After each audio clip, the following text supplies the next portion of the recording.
Introducción al cálculo. Una guía teórica y práctica para entender las bases del cálculo infinitesimal.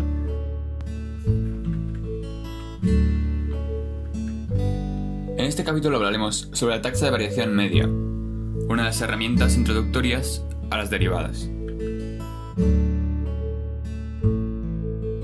¿Qué es exactamente esta taxa? ¿De qué nos sirve? ¿Por qué nos va a ser útil para explicar las derivadas? Ahora lo veremos.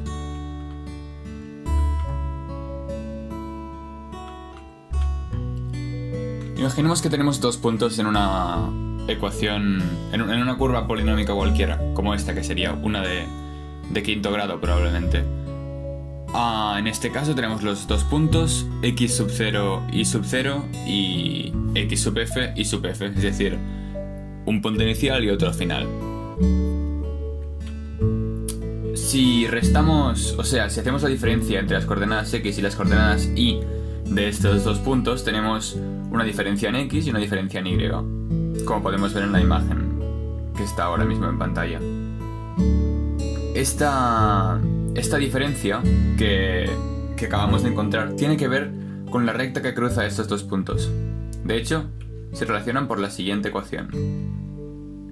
La taxa de variación media, o pendiente de la recta que cruza estos dos puntos, no es más que dividir la diferencia en y entre la diferencia en x, como podemos ver en esta ecuación de aquí, o en esta, que es equivalente.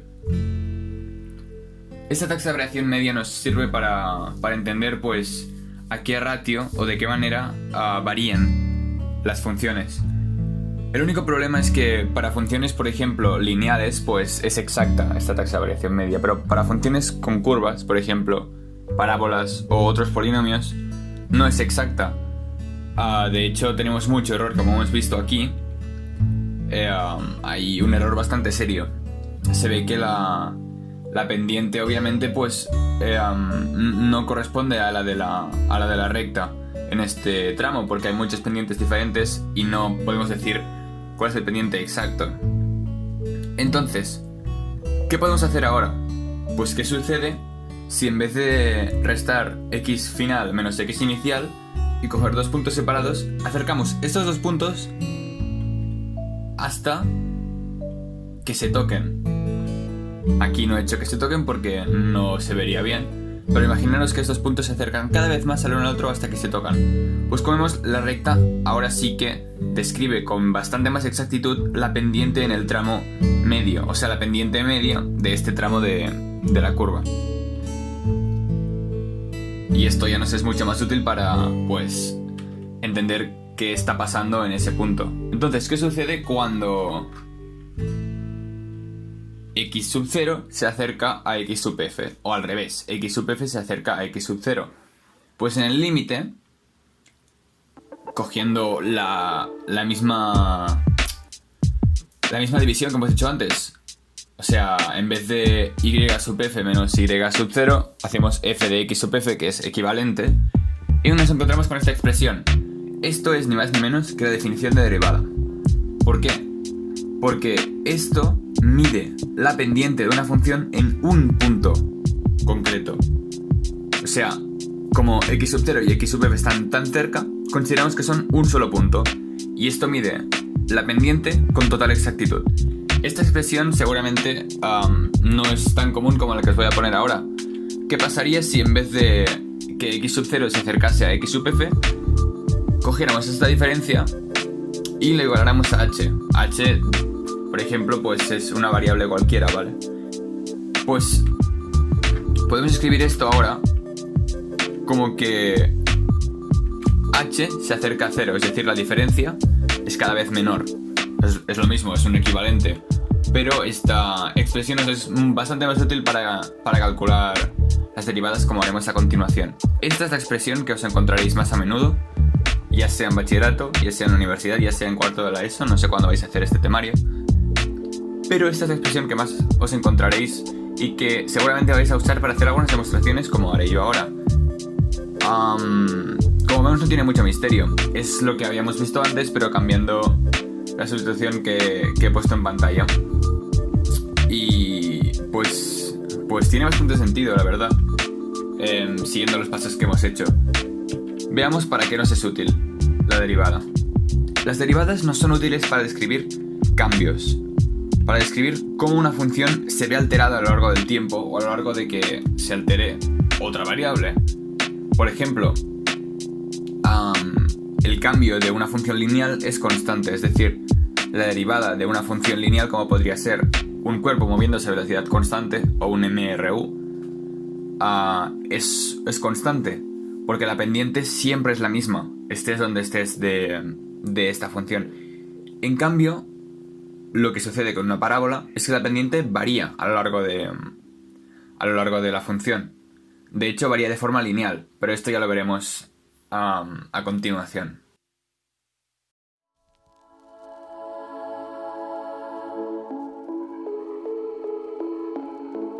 Luego hay otras funciones distintas que se derivan también de forma distinta, que veremos algunas de ellas en este capítulo también. Las derivadas en general se pueden usar para bastante más cosas que solo entender cómo cambia algo. También sirven para relacionar cantidades físicas o conceptos físicos como la velocidad de la aceleración, o la aceleración y el jerk, o la velocidad y la posición. La derivada de velocidad es la aceleración, y a su vez la derivada de la posición es la velocidad, respecto al tiempo, obviamente. O sea, es decir, el cambio de posición no es nada más que la velocidad, y el cambio de velocidad es la aceleración. Tiene bastante sentido, la verdad, y va bien que intentéis reflexionar sobre esto que os estoy explicando ahora vosotros mismos, porque es importante comprender lo que se está haciendo cuando se hace un ejercicio. No me interesa que mováis números y calculéis cosas sin entender lo que estáis haciendo, sino que cuando hagáis, por ejemplo, física y os digan encuentra la aceleración a partir de esta gráfica o de esta ecuación, pues sepáis derivar, que derivar un polinomio no tiene ningún misterio, y además entender lo que estáis haciendo. Por eso creo que es importante hablar de esto ahora y de lo que es el concepto de derivada y comprenderlo realmente a fondo. Pasemos ahora a algunas demostraciones para ver luego lo que sucederá pues con algunas funciones bastante sencillas o bastante comunes. La primera con la que empezamos es una de las más largas, pero no complicadas, y es la derivada de una función polinómica. En este caso, x a la n. En el siguiente capítulo hablaremos de normas de derivadas y trataremos de generalizar todo esto un poco más, pero me gustaría empezar pues como empezaron Newton y Leibniz, que fue derivando a partir de la definición de derivada. En este caso tenemos la derivada de x a la n, y como pues solo tenemos que aplicar la definición cambiando f de lo que sea por esto elevado a n. O sea, es decir, algo bastante trivial, la verdad. Como vemos aquí, pues el paso es simplemente cambiar f de x más h menos f de x por x más h a la n menos x a la n. Hasta aquí bien. El siguiente paso puede que sea menos intuitivo y tiene que ver con el triángulo de Tartaglia o el triángulo de Pascal. Este triángulo seguramente lo hayáis visto, como lo pondré en la siguiente diapositiva, pero me interesa mostrarlo como está aquí porque nos va a ser útil mostrarlo con números combinatorios, ya que no vamos a tener x a la 5 o x a la 6 en esta demostración, sino x a la n, y me es mucho más útil mostrarlo así. Esto tiene que ver con cuando tenemos un paréntesis o un binomio elevado a un número entero. Para expandir este paréntesis hace falta basarse en el triángulo de Tartaglia, como vamos a ver a continuación. Sí, el siguiente paso es bastante largo. Como vemos, la expansión del paréntesis pues tiene n términos, obviamente. N más 1 términos, perdón. Y simplemente pues se trata de que el primero está multiplicado por n sobre 0 y es x a la n, el segundo está multiplicado por n sobre 1 y es x a la n menos 1 por h, el segundo por n sobre 2 y es x a la n menos 2 por h al cuadrado, y así sucesivamente hasta llegar a n sobre n por h a la n. Esto se puede entender si cogemos, por ejemplo, la expansión de un binomio elevado al cuadrado, como podría ser a más b al cuadrado. Pues no sería nada más que 2 sobre 0 por a al cuadrado más 2 sobre 1 por a la 1 por b a la 1 más 2 sobre 2 por b al cuadrado. Y 2 sobre 0 es 1, 2 sobre 1 es 2 y 2 sobre 2 es 1 de nuevo. Seguramente haga un capítulo de combinatoria o un par de capítulos de combinatoria, porque también es algo de lo que más disfruto explicando. Pero de momento voy a limitarme a explicar el camino general hacia llegar a saber derivar e integrar de forma apropiada. Y luego pues cosas secundarias o recursos secundarios como la combinatoria pues ya los trataría en otros capítulos. Bueno, una vez expandido este paréntesis, tenemos que añadir el término final, que es menos x a la n, que nos había quedado ahí a la derecha. Este como es el triángulo de Pascal, pero en vez de expresado con combinatoria está expresado con números naturales. El siguiente paso es sencillamente, pues, lo que he hecho es resolver alguna de estas combinaciones, como por ejemplo n sobre 0 que da 1, como he dicho antes, o n sobre 1 que da n, y nada más. En este paso pues simplemente he multiplicado algunos de los coeficientes combinatorios que teníamos por aquí. El siguiente paso es bastante fácil también, aunque puede que no se observe directamente. Lo que he hecho es restar el x a la n que teníamos al principio, este de aquí, con este x a la n de aquí. Y pues obviamente aquí en el siguiente paso ya no hay nada. En este siguiente paso solo nos quedaría n por x a la n menos 1 por h, y todos los términos estarían multiplicados por h. Pero ¿qué pasa? Que tenemos una h abajo de la fracción, por tanto podemos dividirlo todo por h, como he hecho aquí. Y nos quedarían pues todos los términos multiplicados por h menos el primero, que pues obviamente h entre h da 1, y por tanto, como h tiende a 0 y todos los términos están multiplicados por h menos el primero, nos quedaría todo ceros menos el primer término, que es n por x a la n menos 1. Y con esta formulita de aquí quedaros, porque es muy importante. La derivada de x a la n es igual a n por x a la n menos 1. Esto es muy importante y lo vais a usar seguramente en todos y cada uno de los exámenes que hagáis de cálculo en bachillerato, en la ESO o en la universidad, obviamente. Es una de las fórmulas más importantes que os tenéis que aprender y que volveré a repetir en el siguiente episodio cuando trate de todas las fórmulas de derivación, pero esta en concreto es muy importante. Sigamos con otra demostración, en este caso una bastante más sencilla, e elevado a x, o el número de Euler elevado a x, y pues de nuevo partimos de la definición de derivada y de sustituir cada término donde pone función de por la función en sí. Es decir, que nos quedaría directamente e elevado a x más h menos e a la x, de donde podemos sacar factor común y sacar e a la x fuera de la fracción y también fuera del límite, ya que e a la x no depende de h, por tanto puede estar fuera del límite. Esto es una demostración bastante más simple. Como vemos, pues aquí ya se ha acabado la demostración, porque nos queda e a la x por 1. Este 1 sale del hecho de que e a la h menos 1 sobre h tiende a 1. Y esto es algo que se tiene que deducir a partir de pues teoría, que ya en teoría se debería saber sobre los límites. Pero como he dicho antes con la combinatoria, pues también haré un vídeo explicando algunas cosas sencillas sobre límites y ya está, para que esto pues os salga de forma natural. Como vemos, la derivada de e a la x es otra vez e a la x, y esta es una de las más sencillas, pero que también pues creo que es súper importante que os la aprendáis. La última demostración de la que quiero hablar hoy es la derivada del seno, y esta sí que es un poquito más larga, pero no por ello más difícil. Primero partimos de lo típico, definición de derivada y ya sustituyendo directamente la función f por el seno.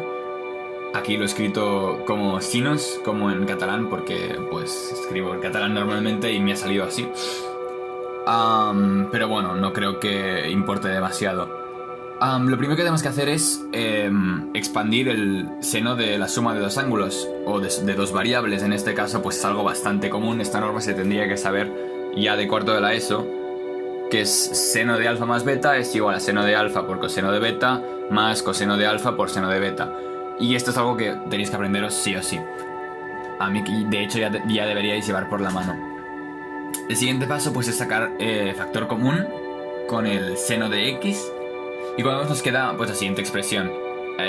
Límite cuando h tiende a 0 de seno de x por coseno de h menos 1. Y el menos 1 pues saldría de el término de la derecha de todo, que pues si se divide entre seno de x queda menos 1. Y luego el más coseno de x por seno de x, que ya de momento lo dejamos quietecito. Ahora el siguiente paso, lo que hacemos es partir el límite en dos.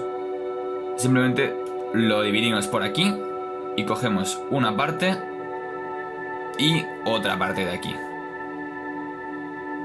Como vemos aquí tenemos dos partes, esta y esta, que son dos límites distintos, y en cada una de ellas obviamente pues la fracción se puede separar así, siempre que se mantenga la parte de abajo de la fracción en cada uno de los términos, como hemos hecho aquí con la h, ¿vale? Como tanto seno de x como coseno de x no dependen de h, los podemos sacar fuera del límite, como hemos hecho aquí. Y nos quedan estos dos límites de aquí, que también pues se tienen que saber cómo... Se tiene que ya se da por hecho que se saben resolver, ¿vale? Este de aquí es bastante sencillo, es más intuitivo. Cuando h tiende a 0, pues sabemos que coseno de 0 es 1, por tanto esto de aquí tiende a 0 de forma más rápida que esto de aquí. Por tanto, esto de aquí resulta en 0. Y esta parte de aquí, que es sinus de h entre h, pues es un límite típico que vais a hacer muchísimas veces y queda 1. Esto también se tiene que saber, y si queréis ya haré la demostración algún día, pero pues da 1. Esto es 0 por algo, por tanto es 0. Y esto de aquí nos queda 1 por el cosinus de x, queda cosinus de x, y que es la solución de esta derivada, que es la derivada del seno de x. Esta también es muy importante y espero que no se os olvide, porque también la vais a usar en cada examen de cada curso de matemáticas, de lo que sea. Y eso es todo por hoy. Como habéis visto, es bastante impráctico hacer los ejercicios de derivadas a partir de la definición. O sea, está claro que aunque al principio se hiciera así para descubrir cuáles eran las normas de derivación y cuáles eran las derivadas de cada función, pues es totalmente impráctico, porque ahora si yo quiero derivar seno de 2x o e a la 2x, pues tendré que volver a sustituir, volver a hacer el cálculo, bla bla bla, y es súper incómodo y súper largo de hacer, como hemos visto con la de, por ejemplo, la del polinomio. Por ello, el siguiente paso hasta llegar al cálculo que estudiamos hoy en día fue redactar unas normas de derivación. Y las normas de derivación será lo que trataremos en el siguiente episodio, que son unas normas que pues seguramente tendréis que empollar, pero que os las demuestren, como he hecho ya ahora con algunas, pues creo que lo hace bastante más ameno y también lo hace bastante más interesante para los que realmente no seáis muy partidarios de empollar cosas y memorizar cosas. Creo que va mucho mejor entender lo que estamos haciendo que no memorizar algo, y por ello pues hago estas demostraciones. Y ya está, este es hasta aquí el capítulo de hoy, espero que os haya parecido interesante. Así que nada, lo dejo por aquí. Voy a ponerme a grabar el siguiente vídeo ya, que va a ser sobre las normas de derivación, como he dicho hace nada. Así que bueno, espero que realmente os haya servido de algo y nos vemos en el siguiente.